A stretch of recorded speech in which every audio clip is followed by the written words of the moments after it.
ऐसन लाइफ से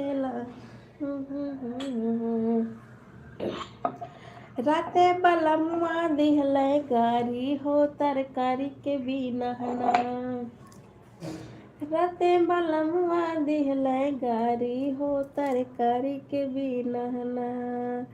गारी ता गारी दिहले दूसरे में मार दिहले। गारी ता गारी दिहले दूसरे में मार दिहले। ऊपर से सास ललकारत हो तरकारी के बिना ना। राते बलमुआ दिहले गारी हो तरकारी के बिना ना। दाल में नीमक बेसी बनवलो निमन बनवलो न खाना हो। खोजी खोजी कोनो बहाना मारस बलमुआ ताना हो।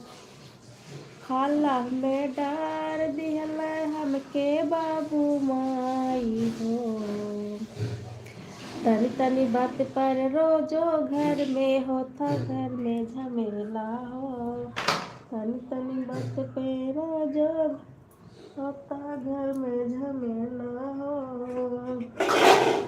नहीं ना देखले रहली ऐसन ऐसन खेला हो। खाला में ढार दिहले हमके बाबू माई हो। खाला में ढार दिहले हमके